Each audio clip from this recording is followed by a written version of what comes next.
Hello and welcome to Maths with Mike. In this video we're going to look at simplifying indices which are fractions. So that basically means we've got something and the power is a fraction, something like that, and we're going to do something with another one and that's also going to have a fraction, and we're going to look at trying to simplify them. The method is quite straightforward, but you do have to remember lots of other things at the same time. You have to remember your rules of indices, and you also have to remember all your rules of fractions. If you can hold all of that in your head at one time, then it's not a problem at all, as we'll see. So to begin with, let's just have a quick recap.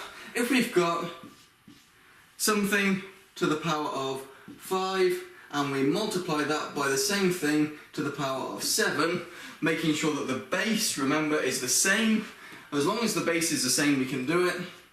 Then that's going to give you the power, and remember we just add the powers. 5 add 7 gives us 12, and that would be the answer. Now imagine that the powers were no longer whole numbers, but they were fractions. So to use the example we had at the beginning, let's say we've got x to the power of 2/3, and we're going to multiply that by x to the power of 4/5.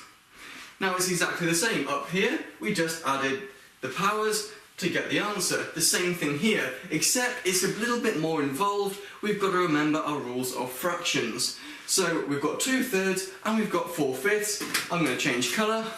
So to add the fractions then, we've got 2/3 added to 4/5. When we add fractions, remember we're looking for that common denominator between 3 and 5. That's going to give us 15. So we're going to have a 15 added to something else over 15. So we're going to do this whole fraction times by the 5. 3 times the 5 gives you the 15. 2 times the 5 gives you 10 on top. This whole fraction multiplied by the 3. 5 times 3 gives you that 15. 4 times 3 gives you 12. Once you have that common denominator, you just add the tops together, the numerators together. 10 add 12 gives you 22 over 15. A top-heavy fraction, not a problem though, don't worry, top-heavy fractions are okay. So that means, going back to our question here, that this is just going to be x to the power of 22 over 15. And there's your answer. That's simple. The opposite of adding is subtracting, so let's look at one where we're subtracting the powers, which means we're going to be doing a bit of division in there. Let's pick a different letter, let's do k to the power 9 divided by, and let's do it as a fraction, k to the power, let's make it 13. So what we're going to do is 9 take away 13, because the base is the same, the base is k, so that gives us an answer of k. 9 take away 13 gives us minus 4. K to the power minus 4. There's our answer. Don't forget as well that that minus 4 can also mean it's 1 over k to the power 4. If you want to know that, that's okay. We did that in another video. So exactly the same sort of thing. If you've got a divide in the middle here, we just subtract the powers. First one, subtract the second one, gives you the answer. Okay, so let's look at one with fractions now. So let's think if we've got k to the power of 7/8, and we're going to divide that by k to the power of, let's think, let's make it a little bit awkward. Let's say we've got 4 over 9.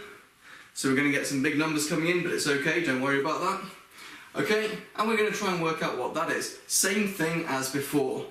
Top one, take away the bottom one. So we're looking at 7/8 take away 4/9. Okay, again I'm going to do that over here, show a bit of extra working. It's not a problem to show extra working, it's not a problem to go to a different part of your page just to show your working for that little bit. It's quite involved. Okay, we don't really want to show it all here, otherwise it gets too confusing. So we're going to have 7/8 take away 4/9, and just like with adding fractions, we're looking for that common denominator, which here 8 times 9 is going to give us 72. So something over 72 take away something else over 72. So this whole fraction times by the 9, which is going to be 7 times 9 is 63, and this whole fraction times by the 8 is going to give us 32. 63 take away 32 is going to give us 31 over 72. So that's going to come back in here and give us k to the power of 31 over 72. And there's our answer. Nice and easy. Same principle. And don't forget, because we're dealing with fractions, it is always possible sometimes to simplify the fractions as you go along. So let's pick an example where that will work. Let's look at e to the power of 7/8, and we're going to divide that by e to the power of 5/24. Okay, so again, we've got a big division here, so we're just going to subtract the fractions. So we're going to look at 7/8 take away 5/24. All I need to do to get my common denominator can be 24 if I multiply that one by 3 and I leave the other one exactly as it is. So this one times by 3, 7 times 3 gives me 21, 8 times 3 is 24, so we've got 21 over 24 minus 5 over 24, 21 take away 5 gives me 16 over 24, and as you can see these are both even. It will definitely simplify at least one step, and it will actually simplify right down to 2/3. And that makes it nice and easy. It means when we come back to our question, we can just say it's e to the 2/3. Nice and simple. Don't worry about simplifying for your final answer, because it can happen. It's absolutely fine, it's not a problem. Just simplify as you go along, as you would with any other normal fraction question. Moving on to the next one now, let's pick another letter. I'm going to pick G. This time I'm going to have G to the power of 3/7, and I'm going to have that in brackets to the power of another fraction. And this time the fraction is going to be nice and awkward. Let's have it as 5/12. Okay, all you've got to remember when you've got something like this, so if we pick another one with whole numbers, as an example, let's say we've got G to the power 4, and all of that is going to be to the power of, let's pick something nice and awkward, let's say 15, okay? So all that we have to do here is we multiply the powers together. 4 times 15 gives you 60, so we're looking at G to the power of 60. Multiplying the powers, same thing here. And multiplying fractions is really straightforward. All you need to do is multiply straight across the numerators together and the denominators together. So for this one, I don't even need to show any other working, because I can do it as I go along. 3 times 5, the numerators, gives me 15 over 7 times 12, which gives me 84. And that's great. Actually, with this, I can go one step further. I can simplify it, because my numerator and my denominator are both divisible by 3. So let's go with that one. We've got G to the power, 15 divided by 3 is 5, and we've got 84 divided by 3 is going to be 28. And there's your answer. Make sure it looks like a power. It looks a little bit dodgy there. And that's how we do it. Same rules of indices apply exactly when you're dealing with fractions as well. It's not a big deal at all. Another thing to remember as well is that when you're dealing with powers and brackets and all those sorts of things, remembering what you can and can't do. For example, if I've got inside a bracket, let's say I've got x to the power of 4/5, I've got y to the power of 2/3, and I've got z to the power of 3/8. Okay, and all of that is going to be to the power of 7/12.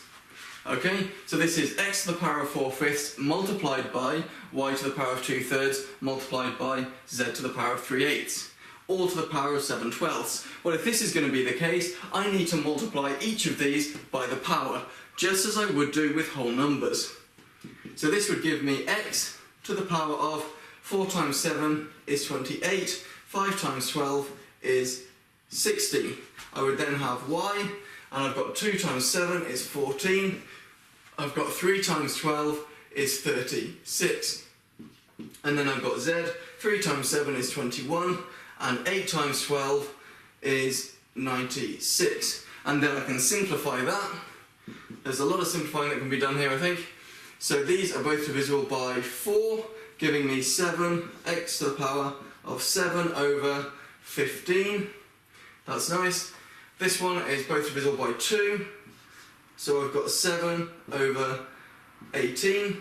And this one, z, they're both divisible by 3, so that would give me 7 over, dividing that by 3 would give me 32. which is quite interesting that they all come out with 7 on the top. No big deal, but that's the answer. Like that, just as we would do with whole number powers. What we can't do though is if there's a plus or a minus in there at all. Let's say we've got x to the power of 2/3 added to y to the power of 7/8, all to the power of 3/4. This I would not like to do, because remember, when you've got a plus or a minus or anything else going on in there, you can't do that. Not by simplifying it like that. Because remember, if you've got something like x plus y squared, we can't just do x squared plus y squared, that would be wrong. We would have to remember that it's x plus y, and the squared means multiplied by itself. X plus y, and then we'd have to multiply those out. When you've got a fraction up here, you can't do something like that very easily at all, therefore we're not going to bother doing it. We're just going to work with these simple ones up here.